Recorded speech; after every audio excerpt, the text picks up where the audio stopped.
Hello students. तो आज के लेक्चर में हम कविता नंबर 4 के जो कवि हैं हमारे सुमित्रा नंदन पंत, तो उसके जीवन के बारे में पढ़ेंगे। तो बड़े ही महान कवि हुए हैं हिंदी जगत में बड़ा है उनका नाम है। कविवर सुमित्रा नंदन पंत प्रकृति के सुकुमार कवि के रूप में जाने जाते हैं, यानी प्रकृति के प्रति उनका बड़ा ही प्रेम रहा है। प्रकृति के जो वो काफी करीबी कवि माने जाते हैं। आधुनिक हिंदी कवियों में पंत जी का श्रेष्ठ स्थान है। उनका जन्म सन 1900 को उत्तर प्रदेश के अल्मोड़ा जिले के कौसानी नाम गांव में हुआ। जन्म के 6 घंटे बाद ही उनकी माता जी का देहांत हो गया। उनका पालन पोषण दादी, बुआ और पिताजी की देखरेख में हुआ। तो जैसे ही वो पैदा हुए तो उनके 6 घंटे बाद ही उनकी माँ चल बसी और उनका जो पालन पोषण है उनकी दादी, बुआ और पिताजी की देखरेख में हुआ। पंत जी की आरंभिक शिक्षा अल्मोड़ा में हुई।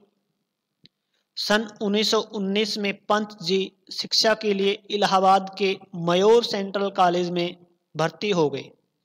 वे असहयोग आंदोलन से इतने प्रभावित हुए कि बिना परीक्षा दिए ही उन्होंने पढ़ाई छोड़ दी और आंदोलन में भाग लेने लगे। आंदोलन में भाग लेने के साथ साथ उन्होंने काव्य रचना और स्वाध्याय भी जारी रखा। स्वाध्याय यानी शाम की पढ़ाई।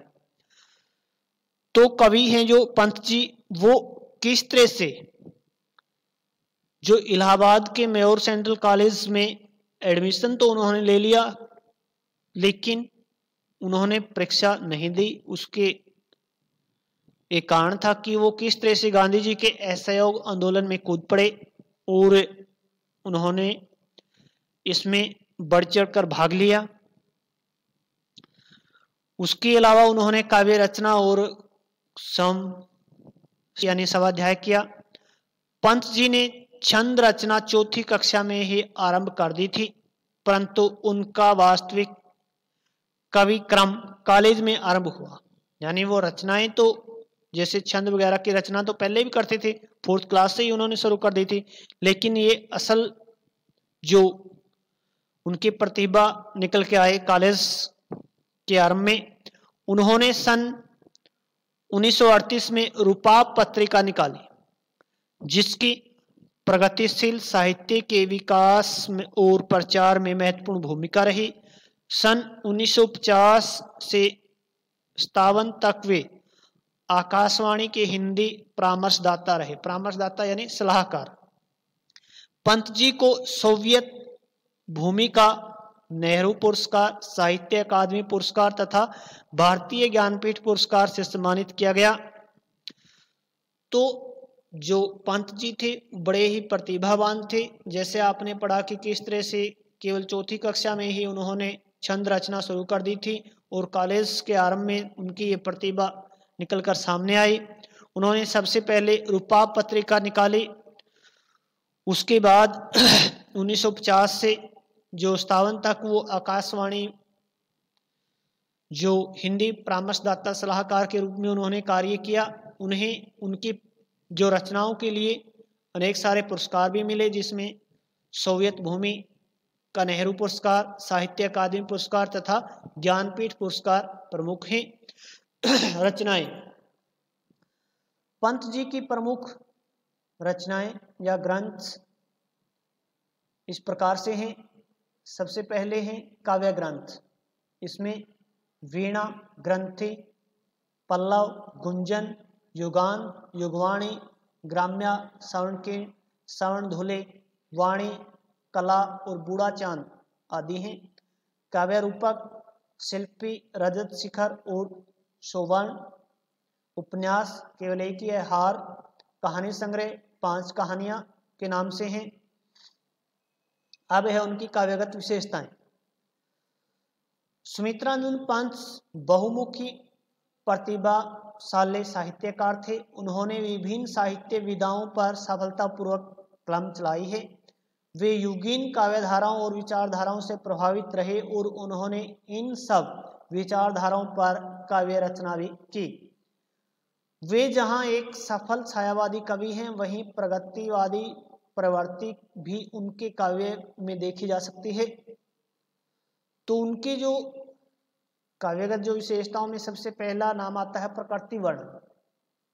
तो पहले भी आपने पढ़ा है कि प्रकृति के सुकुमार कवि थे, तो प्रकृति वर्णन उनकी सबसे पहली विशेषता थी। पंत जी को प्रकृति का सुकुमार कवि माना जाता है। वे स्वयं लिखते हैं, कविता लिखने की प्रेरणा मुझे सबसे पहले प्रकृति निरीक्षण से मिली है, जिसका श्रेय मेरी जन्मभूमि कर्मांचल प्रदेश को है। प्रकृति ने उनको कल्पना भावना आदि ने उसमें प्रेयसी का रूप देखा है। यही कारण है कि उनकी कविता में प्रकृति के सुकोमल सुकुमार और रमणीय चित्र उपलब्ध होते हैं। दूसरा है प्रेम और सौंदर्य का उद्घाटन। पंत जी एक छायावादी कवि हैं, अतः उनके काव्य में प्रेम और सौंदर्य का समुचित उद्घाटन हुआ है। कहीं कवि प्रकृति से प्रेम करता हुआ दिखाई देता है, तो कहीं मानव से और कहीं ईश्वर से। जगत और प्रकृति में विशाल आंगन में कवि अनेक प्राकृतिक उपकरणों द्वारा अपनी सौंदर्य भावना को व्यक्त करता हुआ दिखाई देता है। वस्तुतः सौंदर्य वर्णन में कवि की व्यक्तिक प्रेम संबंधी अनुभूति कई स्थलों पर दिखाई देती है। यानी दूसरी उनकी जो मुख्य विशेषता थी, प्रेम और सौंदर्य का उन्होंने उद्घाटन किया है। तीसरी है स्वानुभूत सुख दुख की अभिव्यक्ति। स्वानुभूति यानी स्वयं जो अनुभव किए है। पंत जी के काव्य में स्वानुभूत सुख दुख की अभिव्यक्ति भी दृष्टिगोचर होती है। पंत जी की विशेषता यह है कि वे अपने काव्य को निजी सुख दुख के साथ जोड़ने का प्रयास करते हैं। यानी जैसा जीवन में उन्होंने अनुभव किया है, वैसा ही उन्होंने अपनी रचनाओं में लिखा है। नेक्स्ट है मानवतावाद। पंत जी के काव्य का स्वर मानव मन और मानवतावाद का स्वर है। कवि अपने स्वर को जाति धर्म देश और काल के बंधनों में कैद नहीं करना चाहता, बल्कि वह समूची मानव जाति के मंगल की कामना करता है। उसके काव्य का मुख्य विषय ही मानव है। फिर है भाषा शैली। पंत जी ने अपने निरंतर प्रयासों से खड़ी बोली को सजाया और संवारा है तथा काव्य के कला पक्ष को नई क्रांति प्रदान की है। डॉक्टर नगेंद्र के अनुसार पंत की कला का विश्लेषण करना कठिन है। उनकी रंगीन कला इतनी कोमल है कि विश्लेषण करते ही तितली के पंखों की भांति बिखर जाती है। पंत जी वाणी के सम्राट हैं। शब्दों की आत्मा का उनको सही ज्ञान है। कब कहाँ और किस प्रकार के शब्द का प्रयोग करना है, इसका उनको समुचित ज्ञान है। उनकी भाषा परिमार्जित कोमल और संगीतमय है। उनके काव्य में प्रसाद और माधुर्य गुणों की प्रधानता है। अलंकारों का प्रयोग सहज और स्वाभाविक, जिसमें पुनरुक्ति प्रकाश श्लेष यमक अनुप्रास आदि अलंकारों का प्रयोग उन्होंने किया है। उसके अलावा मानवीकरण अलंकार का उन्होंने विशेष प्रयोग किया है। नवीन अलंकारों पर उन्होंने प्रयोग किए हैं। अतः हम कह सकते हैं कि उन्होंने भाषा की प्रकृति को ध्यान में रखकर मात्रिक छंदों का अधिक उपयोग किया है। कहीं कहीं मुक्त छंद और अंग्रेजी के छंदों का भी प्रयोग किया है। और अंत में जो इनका जो निधन है, जो पंत जी का देहांत है, वो सन 1970 में हुआ। तो इस तरह से आप अपना ये जीवन परिचय है उसको तैयार कर लेंगे और इसको अच्छे से कॉपी में लिखेंगे और याद करेंगे। आप जो भी काम कराया जाता है उसको थोड़ा सीरियसली लें। हो सकता है फिर कक्षा में दोबारा से रिवाइज न हो पाए, तो जो भी काम आपको दिया जाता है होता है आपका, उसको अच्छे से आप करें।